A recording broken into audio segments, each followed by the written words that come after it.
یہ کہانی ایک ایسے عظیم خطیب اور مجاہد کی ہے جس کی آواز نے پورے برِ صغیر کو جھنجھوڑ کر رکھ دیا، جس کی تقریروں سے انگریز حکومت کانپ اٹھتی تھی اور جس نے اپنی ساری زندگی حق سچ کے لیے وقف کر دی۔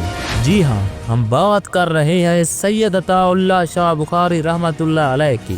ناظرین اکرام، سید عطا اللہ شاہ بخاری رحمۃ اللہ علیہ 23 ستمبر 1892 کو برطانوی ہندوستان کے مشہور شہر پٹنہ میں پیدا ہوئے تھے۔ آپ کا تعلق ایک مذہبی اور علمی گھرانے سے تھا۔ آپ کے والد سید ذوالفقار علی بخاری ایک نیک سیرت اور دیندار شخصیت تھے جن کا خاندان علمی روحانی روایات کا حامل تھا۔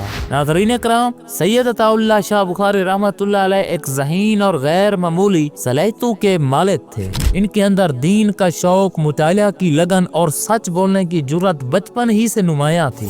والد نے ان کی ابتدائی تعلیم کا آغاز قرآن پاک کی تعلیم سے کروایا اور جلد ہی وہ حافظ قرآن بن گئے۔ اس کے بعد انہیں مزید دینی اور عربی علوم حاصل کرنے کے لیے مختلف مدارس میں بھیجا گیا۔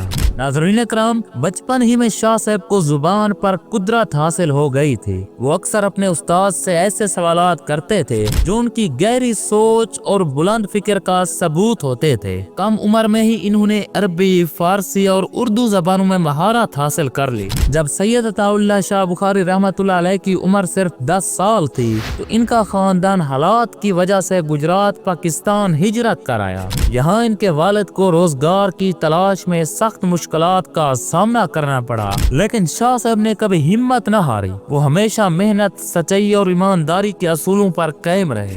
کہتے ہیں کہ عظیم لوگ بچپن میں ہی اپنی پہچان بنا لیتے ہیں۔ شاہ صاحب کے ساتھ بھی یہی معاملہ تھا۔ بچپن میں جب وہ دوستوں کے ساتھ کھیلتے تھے تو اکثر اپنی زبان کی تاثیر سے سب کو حیران کر دیتے۔ ان کی آواز میں ایسا جادو تھا کہ جو ایک بار سنتا وہ ان کا گرویدہ ہو جاتا۔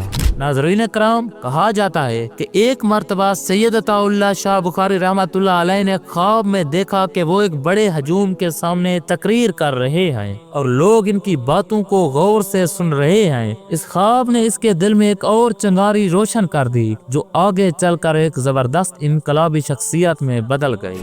ناظرین اکرام، یہ تھا سید عطا اللہ شاہ بخاری رحمۃ اللہ علیہ کا بچپن کا قصہ، جہاں ہم نے دیکھا کہ کس طرح وہ ایک عام مگر ذہین بچے سے ایک غیر معمولی شخصیت بننے کا سفر آغاز کرتے ہیں۔ اگلے پارٹ میں ہم دیکھیں گے کہ ان کا تعلیمی سفر کیسا رہا، کن استادوں نے ان پر اثر ڈالا اور وہ کس طرح ایک عظیم خطیب کے روپ میں سامنے آئے۔ اسی کے ساتھ اجازت لیتے ہیں۔ اللہ حافظ۔